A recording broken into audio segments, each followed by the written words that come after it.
Hello student, I am P. Kumar of E-Age Education Center. Pascal's law, according to the Pascal's law, it states that for an enclosed liquid, if the pressure is exerted at any point on the liquid, it will be equally distributed in all direction without diminishing its magnitude.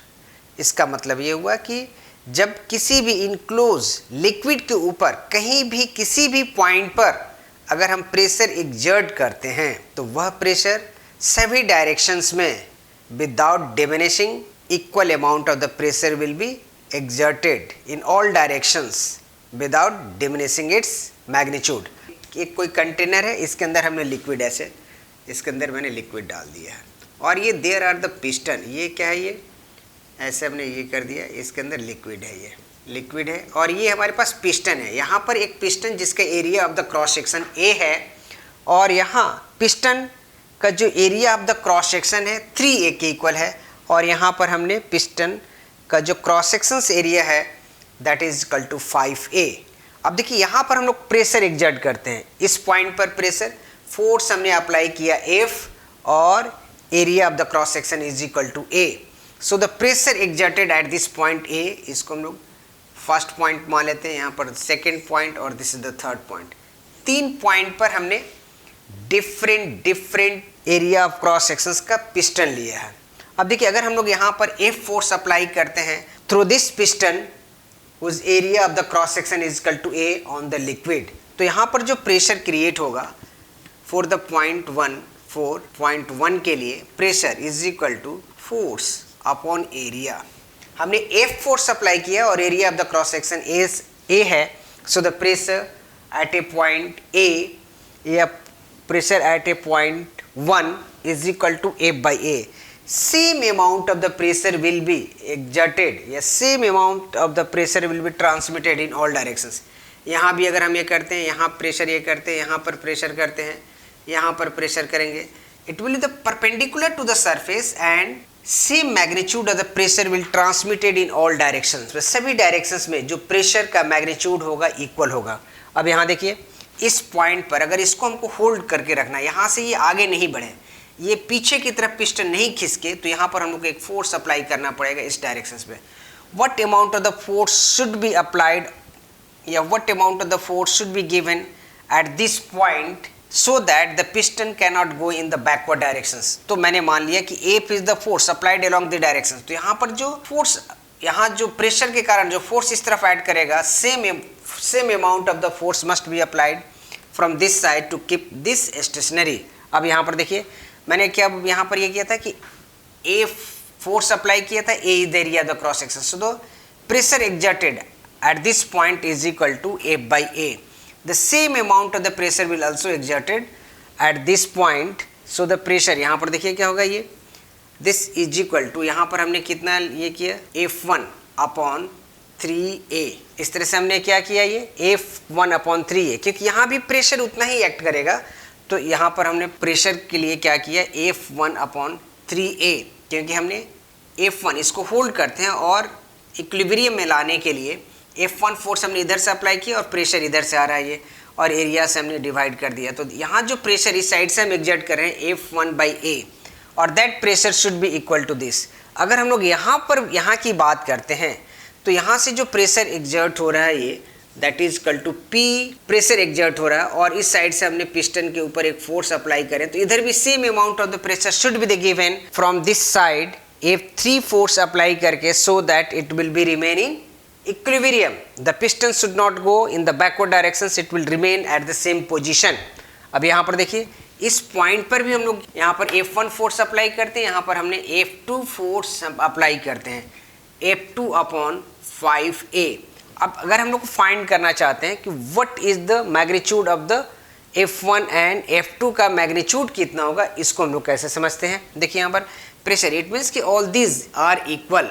अब यहाँ पर हमने अगर F force apply किया है तो इस point पर कितने के इक्वल हो जाएगा, देख लीजिए ये F by A is equal to F1 by 3A, तो ये 3 कैंसिल हो जाएगा। So the F1 is equal to 3 times of F।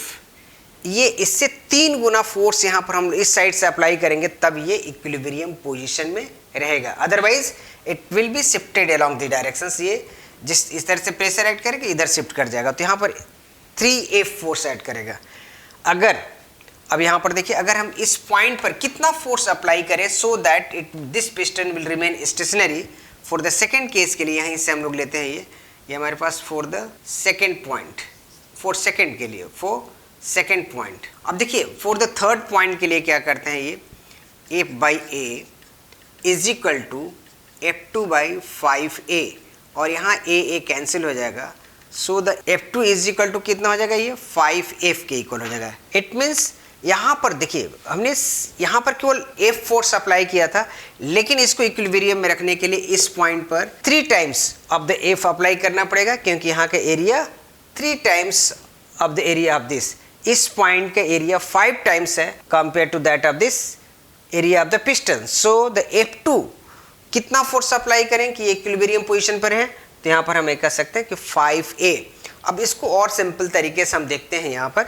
अब देखिए यहाँ पर मान लेते हैं कि let F is equal to हमने 20 न्यूटन फोर्स अप्लाई किया and the area is equal to A is equal to, इस पॉइंट के लिए हम लोग कहते हैं एरिया इज इक्वल टू, मान लेते हैं कि हमारे पास ये 2 मीटर स्क्वायर हो गया। We consider the area of this cross section area is equal to 2, so the pressure exerted at this point, pressure P is equal to F/A, और यहाँ पर हम देखते हैं कि 20/2 that is equal to 20/2 and this is equal to कितने के equal है, 10 पास्कल्स PA। और देखिए ये हमारे पास जो प्रेशर का यूनिट होता है pascals, that is given on the name of this scientist. So this is the 10 pascal, हमने प्रेशर यहाँ पर एग्जर्ट कर दिया। Same pressure will be exerted at this point, यहाँ पर भी क्या होगा, 10 पास्कल ही इस साइड से प्रेशर एग्जर्ट करेगा और यहाँ पर भी 10 पास्कल ही प्रेशर एग्जर्ट करेगा। अब देखिए यहाँ पर हम लोग फोर्स का वैल्यू, ये 10 पास्कल्स को होल्ड करने के लिए यहाँ पर देखिए जो फोर्स हमने कितना लिया था, ये F is equal to 20 newton लिया था। F1 का वैल्यू कितना हो जाएगा अकॉर्डिंग टू दिस F1, देखिए यहाँ पर F1 is equal to 3F, तो यहाँ पर F1 is equal to 3 into 20 लेना पड़ेगा, ये this is equal to 60 newton. और F2 का वैल्यू कितना होगा, ये देख लीजिए F2 is equal to 5 into F, तो 5 into 20 that is equal to 100 newton. It means कि अगर हमने यहाँ पर कितना फोर्स, इसका area of the cross sections हमने 2 मीटर स्क्वायर लिया, और यहाँ पर कितना हो जाएगा 6 मीटर स्क्वायर, और यहाँ पर हो जाएगा 10 मीटर स्क्वायर। अब यहाँ पर देखिए F1 का जो वैल्यू है, F1 का वैल्यू इसको होल्ड करने के लिए यहाँ पर हमने तो फोर्स अप्लाई कर दिया, छोटा सा फोर्स अप्लाई किया, लेकिन यहाँ area of the cross sections increase करने के कारण यहाँ पर उसको होल्ड करने के लिए 3 टाइम्स ऑफ द फोर्स, इसके फोर्स के कंपेयर में 3 गुना ज़्यादा फोर्स हमको अप्लाई करना पड़ रहा है। और इस पॉइंट पर तो इसका area of the cross sections 5 times है, तो ये 5 टाइम्स ज़्यादा हम लोग को फोर्स अप्लाई करना पड़ेगा, यानी कि 20 न्यूटन है तो 5 टाइम्स यानी 100 न्यूटन फोर्स अप्लाई करेंगे, तब ये इस सिचुएशंस में रह पाएगा। तो this is the Pascal's law. It means कि बहुत छोटे से एरिया में अगर हम बहुत छोटा सा फोर्स अप्लाई करते हैं, what ever the pressure will be exerted at this point, same amount of the pressure will be distributed in all directions without diminishing its magnitude. अब देखिए यहाँ पर हम लोग को पास्कल्स लॉ का यूजेस क्या है, applications of Pascal's law, uses of Pascal's law, या applications of the first use we can say that hydraulic lift में यूज करते हैं, हाइड्रोलिक ब्रेक में यूज करते हैं, ब्रेक्स में यूज करते हैं, फिर हम लोग हाइड्रोलिक प्रेस में यूज करते हैं, चलिए हम लोग समझ लेते हैं how this law is applied in hydraulic lift. अब यहाँ पर देखिए, अब अगर मान लेते हैं कि हमारे पास एक लिफ्ट में हमने एक इस शेप में हमने एक यू शेप का एक ऐसे ले लेते हैं, और ऐसे हमारे पास होगा एक प्लेटफॉर्म यहाँ पर है ये, और इसके अंदर इनकम्प्रेसेबल लिक्विड हम इसके अंदर डाल देते हैं। ये दिस लिक्विड इज इनकम्प्रेसेबल, और यहाँ पर एक हम और दूसरा प्लेटफॉर्म, ये this is the movable piston के रूप में हमारे पास ये जो प्लेटफॉर्म है ये ऊपर नीचे हो सकता है। ये देखिए ये इनकम्प्रेसिबल लिक्विड है ये। If we consider the area is equal to area of this is equal to, हम लोग क्या मान लेते हैं, ये 1 मीटर स्क्वायर है। Area of this is equal to 1 metre square and the area of this is equal to, इसके compare में हम मान लेते हैं कि that is the 20 times 20 metre square है।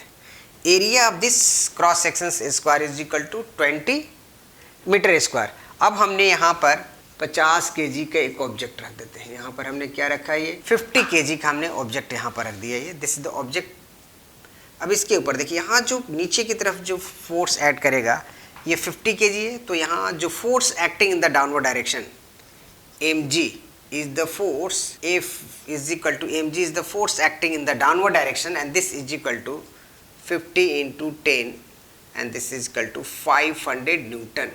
So the pressure exerted in the downward direction is equal to what? So the pressure exerted, this pressure is exerted in all directions, this is equal to F upon area, और यहाँ पर देखिए 500 divided by 1 metre, so this is equal to 500 pascals pressure exerted. अब ये देखिए ये जो pressure है 500 पास्कल, ये आपको यहाँ पर भी ये क्या होगा, इस पॉइंट पर भी इतना ही प्रेशर एक्सर्ट करेगा, इस पॉइंट पर भी यहाँ पर भी इतना ही करेगा, यहाँ पर भी उतना ही एक्ट करेगा, यहाँ पर भी। लेकिन ये सब क्लोज है, ये यहाँ से इसको कुछ इम्पैक्ट नहीं पड़ रहा है क्योंकि ये सभी क्लोज है। यहाँ पर भी आपको इतना ही एक्ट करेगा, यहाँ पर भी आपको same amount of the pressure will be exerted in the upward directions। अब ये देखिए upward directions में तो यहाँ पर pressure is equal to P is equal to 500 pascal हो गया, and what amount of the, यहाँ पर जो हम मास रखते हैं, कितना हम मास रखेंगे कि ये इक्विलिब्रियम पोजीशन में रहे। अब देखिए हमारे पास ऐसे हमने ये हमारे पास ऑब्जेक्ट रख लेते हैं, ये this are the object is placed on this platform. अभी इसको इक्विलिब्रियम में अगर ये कम रहेगा तो it will go in the upward direction. देखिए 500 पास्कल का प्रेशर एग्जर्ट होना चाहिए डाउनवर्ड डायरेक्शंस में, यहाँ पर भी। अब यहाँ पर देखिए दिस इज इक्वल टू, अब ये हम लोग फोर्स यहाँ पर मान लेते हैं कि m2 capital M is the mass is kept on this, mg is the weight acting in the downward directions and area is equal to what 20। अब यहाँ पर देखिए ये और this is equal to m, कितना हम लोग मास रखें कि ये इक्विलिब्रियम में पोजीशन में रहे। अब यहाँ पर देखिए m का वैल्यू कितना, m और g का वैल्यू 10 हो गया, ये अपॉन 20। अब ये 500 is equal to m into 10 divided by 20, ये कैंसिल हो जाएगा। अब यहाँ पर देखिए इसको कितना हो जाएगा, ये m इज इक्वल टू, अब यहाँ पर देखिए हमने 50 kg का वजन यहाँ पर रखा और इसको बैलेंस करने के लिए ये ताकि ऊपर नहीं जा पाए तो यहाँ पर हमने कितना मास रखना पड़ा, m इज इक्वल टू, इसके एरिया 20 टाइम्स इंक्रीज कर गया कंपेयर टू दिस, तो मास भी 20 टाइम्स इंक्रीज कर गया। देखिए ये आपको कितना हो गया 500 into 20, it means that is equal to 1000 kg, 1000 kg। तो ये क्या हुआ, ये 1000 kg को ये ऊपर नहीं, ये इक्विलिब्रियम में रखने के लिए 1000 यानी 50 kg is equivalent that can balance the 500 kg, और अगर इसे 1000 से कम होगा तो it will go in the upward direction. तो यही कंसेप्ट के साथ अगर ये यहाँ पर हम लोग 800 kg भी रखते हैं तो भी क्या होगा, ये it will go in the upward direction. तो this is the hydraulic lift. उसी तरह से क्या कहते हैं कि जब बड़ी बड़ी गाड़ियों में हाइड्रोलिक ब्रेक अप्लाई करते हैं, ड्राइवर छोटा सा amount of the force apply करता है, बट जहाँ व्हील्स होते हैं, जहाँ चक्के होते हैं, वहाँ पर एरिया बड़ा कर दिया जाता है और छोटा सा फोर्स अप्लाई करते हैं। जो भी प्रेशर एग्जर्ट करता है वो प्रेशर पहिए के ऊपर एक्ट करने लगता है एरिया बड़ा होने के कारण, तो फिर वहाँ पर फोर्स ज़्यादा एक्ट करता है और तेज़ी से गाड़ी रुक जाती है। उसी तरह से हाइड्रोलिक प्रेस, ये तो हमारे पास हाइड्रोलिक प्रेस में भी किसी चीज़ को कंप्रेस करना रहता है, छोटा सा amount of the force is applied due to this the pressure is exerted, और वही प्रेशर किसी बड़े एरिया के ऊपर अप्लाई कर देते हैं तब ये वहाँ काफ़ी अधिक प्रेशर एग्जर्ट करता है। Thank you.